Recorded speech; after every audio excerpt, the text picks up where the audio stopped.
Here is Governor Gavin Newsom, another successful Well, good evening, Democrat everybody. this evening. And Let's listen in. let me underscore, it's been a good evening for everybody, not just the Democratic Party.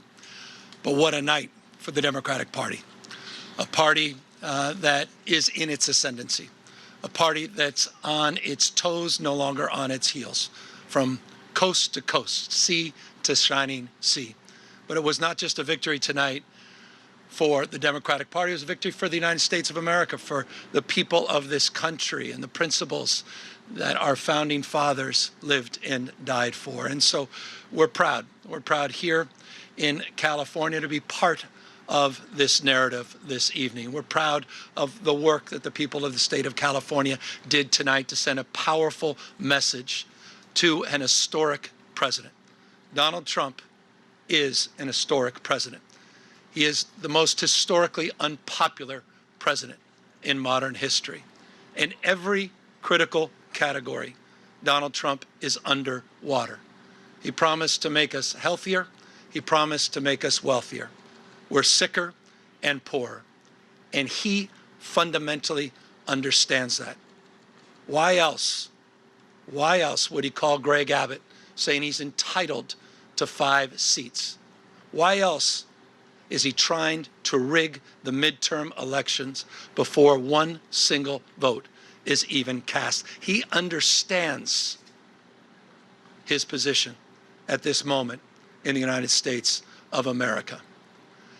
One thing he never counted on, though, was the state of California. Instead of agonizing over the state of our nation, we organized in an unprecedented way in a 90-day sprint. People from all over the United States of America contributed their voices and their support for this initiative. We stood tall and we stood firm in response to Donald Trump's recklessness. And tonight, after poking the bear, this bear roared with an unprecedented turnout in a special election with an extraordinary result. None of us, however, are naive. This is a pattern. This is a practice. Donald Trump's efforts to rig the midterm election continue to this day. And I'll reinforce that in just a moment. You're seeing him take action all across this country, not just in Texas. You saw what they were successfully able to do in Missouri, what they did in North Carolina, what they're trying to do in Indiana, and inevitably in Florida. They are not screwing around. In June of this year, we saw 4,000 National Guard federalized in the state of California. We saw 700 active duty Marines not sent overseas, but sent to the second largest city in the United States of America to militarize our streets. We said in June this was a preview of things to come. What more evidence do you need than what happened in Washington, D.C., what's happening up in Portland, cities like Chicago? When we kicked off this campaign just 90 or so days ago in Little Tokyo, in Southern California, in LA, at the Democracy Center, Donald Trump sent Greg Bovino. He sent his private police force that increasingly appears to have taken an oath of office to Donald Trump, not to the Constitution of the United States. He sent them to our kickoff rally to chill free expression, to chill free speech, to intimidate people from participating. Just today, in Los Angeles, Donald Trump called up the Border Patrol, sent them to Dodger Stadium, and threw a fastball at free speech, right at the head, free expression, to suppress the vote in America's second largest city. Just did that today. People in tactical gears sent out to intimidate a community that is already on edge. But you see, as we speak, people are still in line. People waiting up 3 hours to cast their vote, to send a message to Donald Trump. No crowns, no thrones, no kings. That's what this victory represents. It's a victory for the people of the state of California and the United States of America.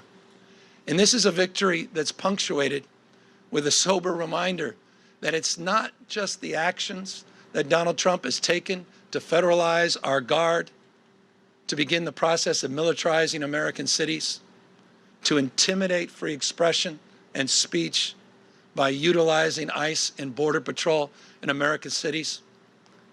But he also announced today, right when polls were opening, that this election was rigged. That this election was rigged.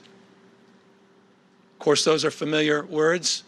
It's exactly what Donald Trump said after January 6th, that day of love, where he tried to light democracy on fire. He tried to wreck this country, and he called in to the Secretary of State in Georgia, calling up for 11, 12,000 votes, just like he called Greg Abbott, saying he's entitled to those 5 seats. He said this election was rigged, and he's moving to look for criminal prosecution and investigations at the Department of Justice. He is not screwing around.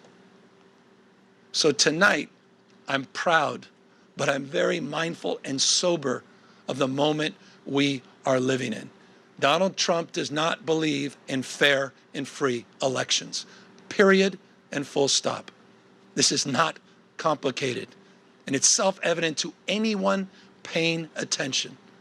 You start to stack up all of these actions that continue to this moment and will continue in moments to come.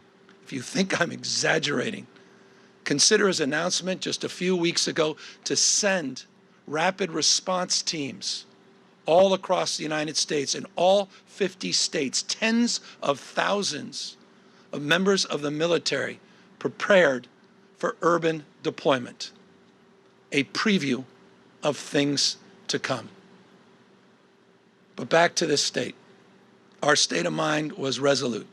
Our state of mind was resolved to stand firm and to stand tall, to not be intimidated, to not be humiliated, to not fall prey to cynicism, to not fall prey to fear and the anxiety of someone that believes in only one thing, shock and awe, to intimidate and exhaust us.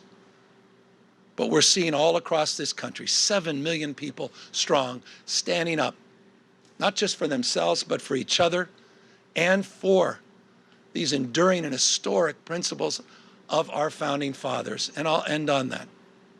Next year is the 250th anniversary of the best of Roman Republic, the best of Greek democracy.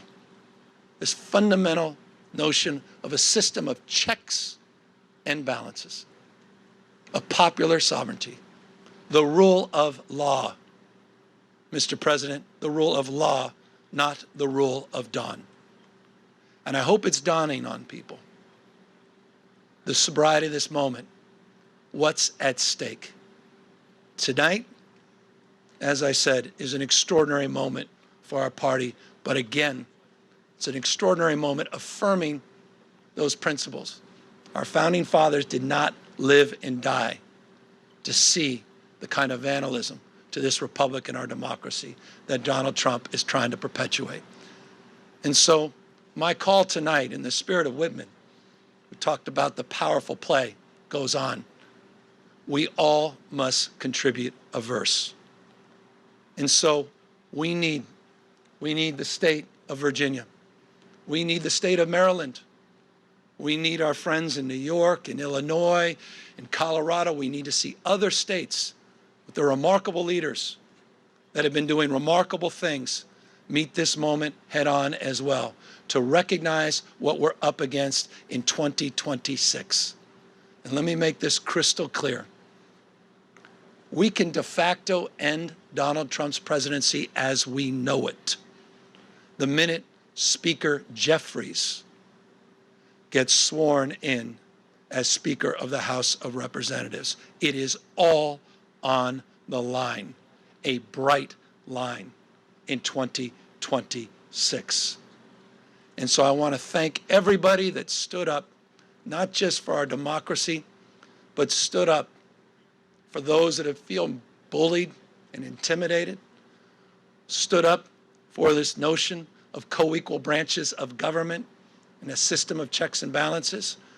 And I want to thank my wife, who reminds me every single day that this is about those that feel alone, those that feel isolated, those that feel an anxiety and a stress that they never could have imagined in their lives. This was about saying to them, we have your back, we see you, you matter, we care. And I'll just say this, I'm confident as we move forward into 2026 in this country, the best is yet to come. Thank you very much.